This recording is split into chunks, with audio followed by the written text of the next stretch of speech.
오늘은 유방선의 서파삼우설. 자, 제목에 설이 있으니까 이거는 고전 수필이 되겠네요. 자, 유방선의 서파삼우설에 대해서 살펴보도록 하겠습니다.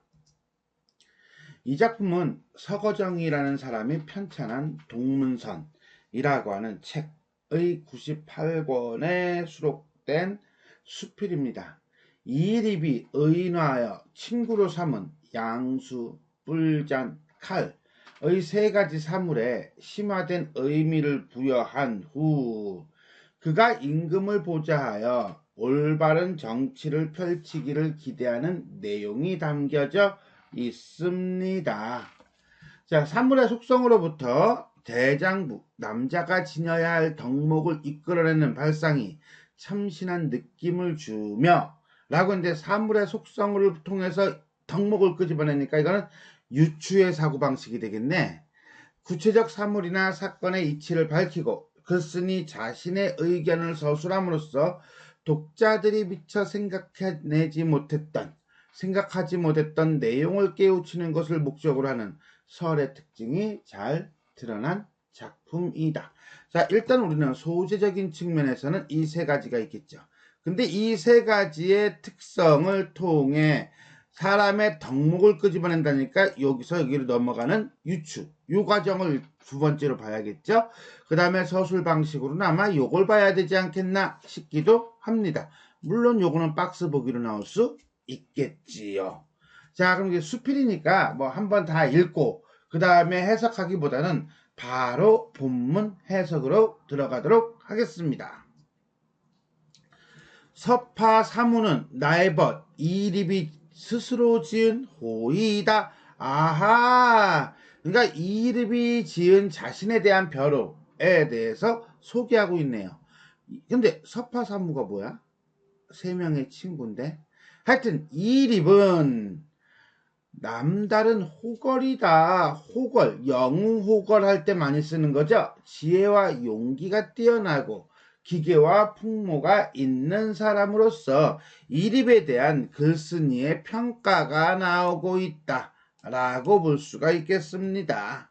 젊은 시절 육경에 통달하여 육경이 뭔데? 역경, 서경, 시경, 춘추, 예기, 주례 이 6번의 경서입니다. 통달했다는 걸 보니까 공부를 엄청 잘하나 봐요. 유학자로 명성을 날리고 의류년 과거에 급제하여 대간을 역임하고 인사를 담당했다. 오, 잘 나갔네.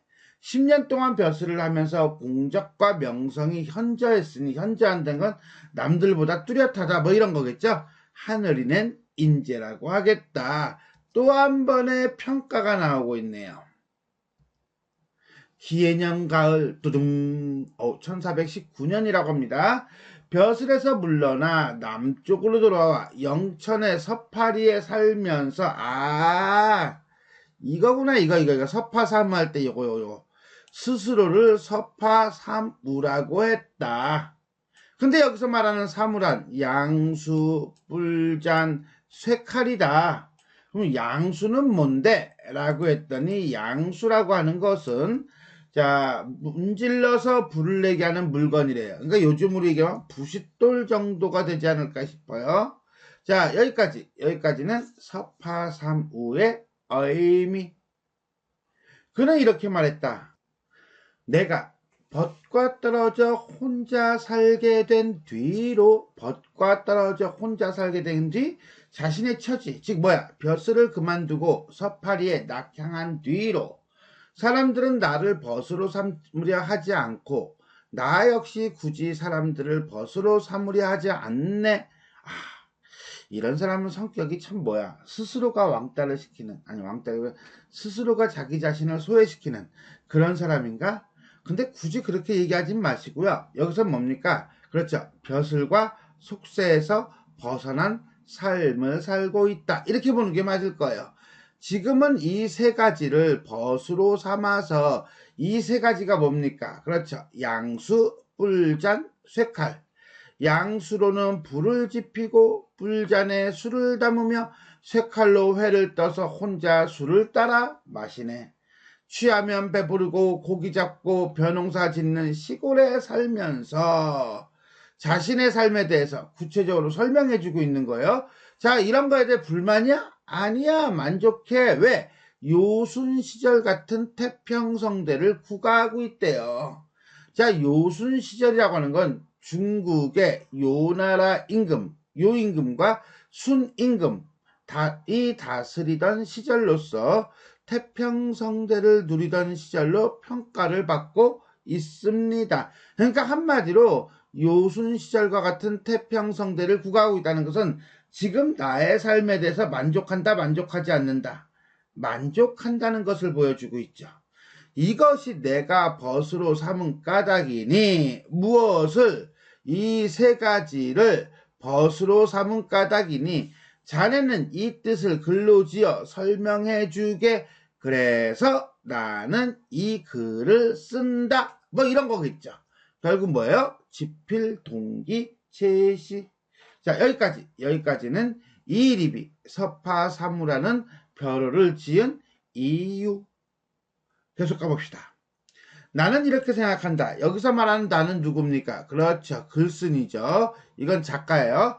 맹자가 말한 대로 맹자의 말을 인용한다면 친구라는 것은 그 덕을 친구로 삼는 것이다. 그 사람이 친구가 아니라 그 사람이 가지고 있는 덕이 중요한 것이다. 그래서 덕을 강조하고 있는 거죠. 자, 맹자의 말을 인용해서 주장의 근거로 삼고 있습니다. 벗으로 삼을 만한 덕이 있다면 사람이든 물건이든 모두 벗으로 삼을 수 있다. 한마디로 물건이라도 덕이 있다면 벗으로 삼을 수 있다는 거죠. 그렇다면 물건에도 덕이 있다는 얘기가 되는 거예요. 그죠? 그래서 옛사람은 물건을 벗으로 삼는 경우가 많았다. 하지만 벗으로 삼을 만한 물건은 이것들만이 아닌데 굳이 이것들을 벗으로 삼은 이유가 어찌 정말로 배를 채우려는 생각뿐이겠는가?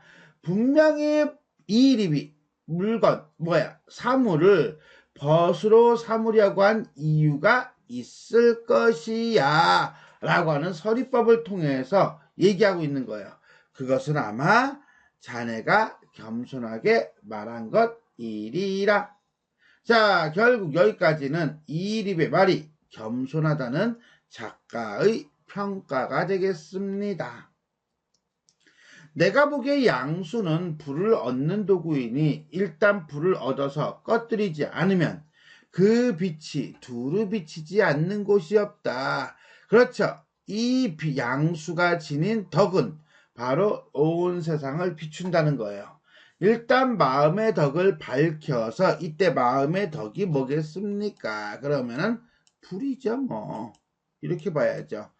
어두워지지 않게 하면 그 밝음이 극진할 것이다. 왜? 그랬더니 그래.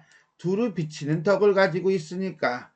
불을 켤 때마다 이렇게 생각한다면 나 반드시 날로 새롭고 새로워지는 효가 일신우일신이죠. 가 있을 것이다. 아, 여긴 효과네요. 즉 양수의 덕을 벗으로 삼을 때 효과 첫 번째 뭡니까? 마음의 덕을 밝힐 수 있다. 양수의 덕을 벗으로 삼을 때 효과 뭡니까? 날로 새로워질 수 있다. 어찌 화덕에 불을 피우는 정도에 그치겠는가? 그것보다 훨씬 더 많은 효과를 얻을 수 있어 라고 하면서 양수의 덕을 강조하고 있습니다. 그래서 양수를 친구로 삼았을 것이야. 술잔은 뿔로 만든 것이다. 이번엔 술잔에 대한 얘기죠. 가운데가 비어있고 안쪽으로 향하여 아래로 내려가는 길이 있다. 이건 술잔의 외양을 묘사하고 있나요? 들어가는 것이 맑은 술이든 탁한 술이든 담을 수 있는 선한 것이든 선하지 않은 것이든 다 담을 수 있는 뭐예요? 그렇죠. 호용력이죠. 아량이죠. 그것을 품고 있대. 누가? 술잔이.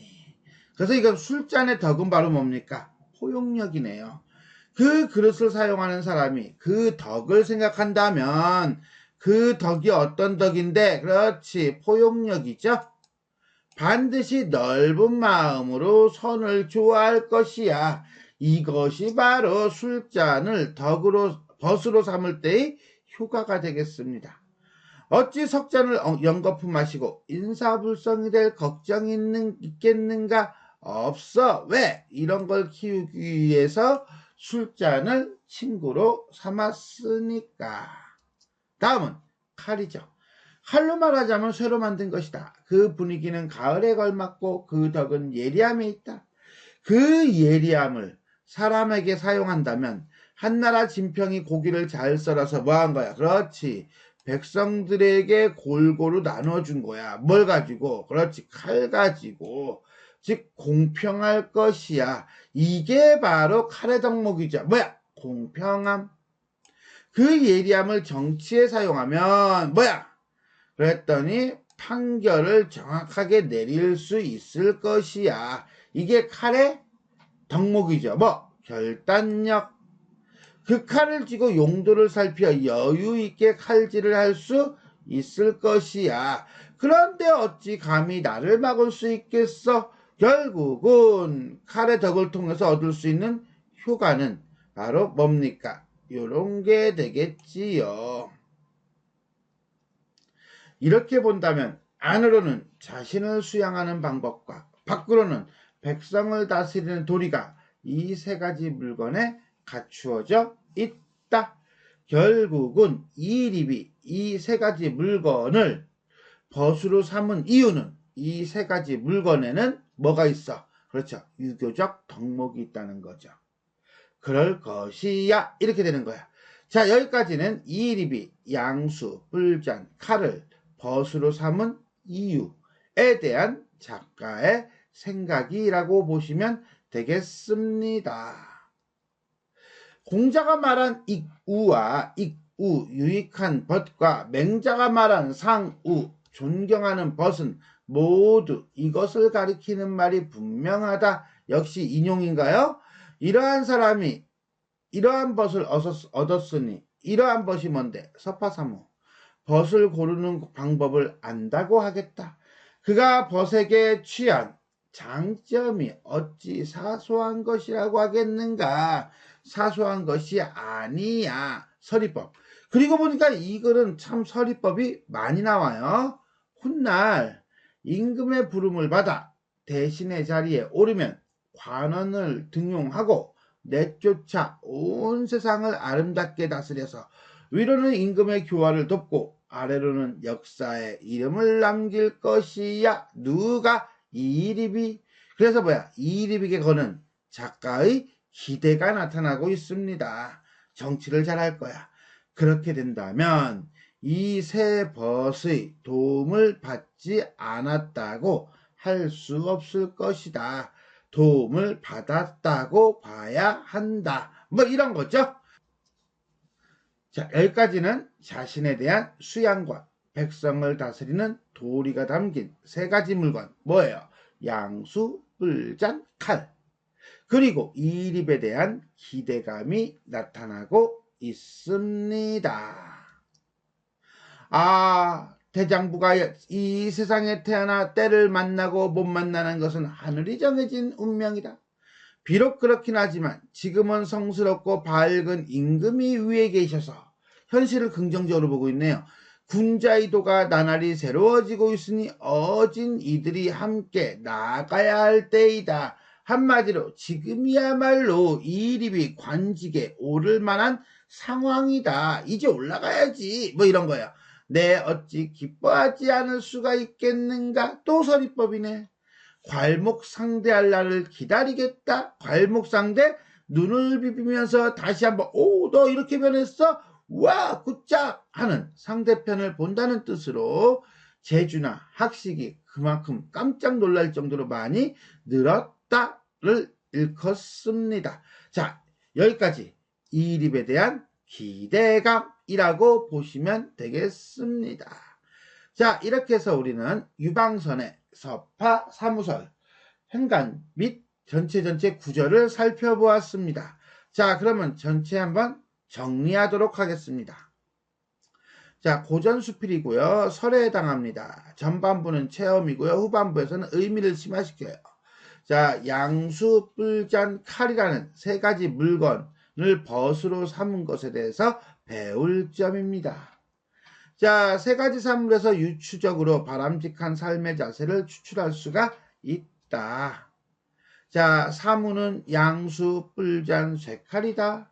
아, 양수로는 불을 지피고 뿔잔에는 술을 담으며 쇠칼로는 회를 떠서 혼자 술을 따라가며 마시네. 자, 이거는 일반적인 기능이죠. 효용이죠. 그러면서 이립은 이것이 내가 친구로 삼은 까닭이래요. 그러니까는 내가 친구로 삼은 거는 그냥 편하게 별 볼 일 없이 뭐 이렇게 되는 거야. 자, 그런데 이걸 조금 더 살펴본다면 기해년 가을 영천 서파리에서 스스로 서파사무라고 이름을 별명을 짓습니다. 그때 사무란 양수, 불을 떼는 것, 뿔잔, 술을 숭상하는 것, 그 다음에 쇠칼, 생선을 뜨는 것 하면서 시골에서 살면서 나는 태평성대를 누리고 있어 라고 얘기합니다. 한마디로 이 립은 서파사무 이 세 개의 물건을 일종의 도구로 파악하고 있다라고 보시면 돼요. 반면에 글쓴이는 말합니다. 맹자가 말한 대로 친구라는 것이 그 덕을 친구로 삼는 것이야. 덕을 친구로 삼는다면 모든 사람이든 물건이든 다 벗으로 삼을 수 있어.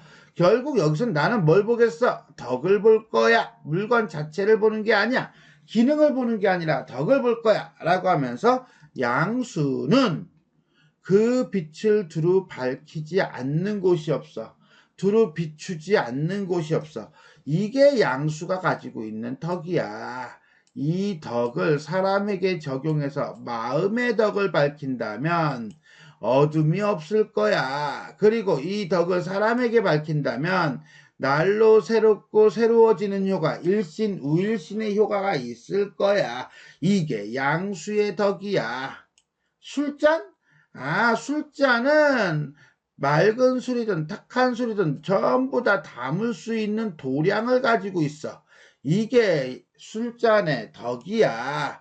그걸 사람에게 비유한다면 반드시 넓은 마음으로 선을 좋아하게 될 거야. 칼? 칼은 예리함이 덕이야. 라고 얘기한단 말이에요. 그래서 양수의 덕, 술잔의 덕, 칼의 덕을 얘기하고 있습니다. 그렇게 하면서 안으로 자신을 수양하는 방법과 밖으로 백성을 다스리는 도리가 이 세 가지 물건에 있어 라고 이야기를 합니다. 자, 이 글쓴이의 주장을 조금 더 정리해 본다면 친구란 마음의 덕을 벗으로 삼는 거야. 그러면 양수는 밝은 덕을 가지고 있고 뿔자는 포용과 아량이 있고 쇠칼은 결단력이 있어. 이런 것들은 스스로 몸을 닦는 자기 수양의 방법이며 밖으로는 백성을 다스리는 치국의 도리야. 결국 글쓴이는 서파사무에게 심화된 의미를 부여한 후 이립이 대신의 직책을 맡기를 소망하는 것으로 마무리 짓고 있습니다. 자, 그렇게 보았을 때 이쪽과 이쪽이죠. 도구로 보는 측면과 그 다음에 덕으로 보는 측면 하면서 인간의 삶으로 확장을 시키고 있어요. 결국 사물의 속성으로부터 인간의 바람직한 도리를 이끌어내고 있다. 이것이 이 글의 전개 방식이다 라고 보시면 되겠습니다. 두 번째, 고사와 성현의 말을 인용하여 신뢰성을 부여하고 있다. 자, 그는 스스로 호를 서파사무라고 했다. 그리고 그는 이렇게 말했다. 이 부분은 천문단에 나오죠. 그러면서 서파사무라고 하는 벼루를 지은 이유와 그 다음에 뿔잔, 양수, 쇠칼이라고 하는 제재를 입의 말을 인용해서 소개하고 있습니다. 반면에 글쓴이는 맹자가 말한 대로 덕을 벗으로 삼는 것이다 라고 얘기해요. 즉 이런 식으로 맹자, 공자, 진평, 두여회의 어떤 역사적 사례 또는 말을 인용하는 방식으로 자, 어떻습니까? 자신의 주장을 펼치고 있습니다. 즉, 역사적 사례나 성인의 말을 근거로 자신의 주장을 펼친다라고 보시면 돼요. 자, 표현상의 특징 하나 더 보겠습니다. 어찌 정말로 배를 채우려는 생각뿐이겠는가?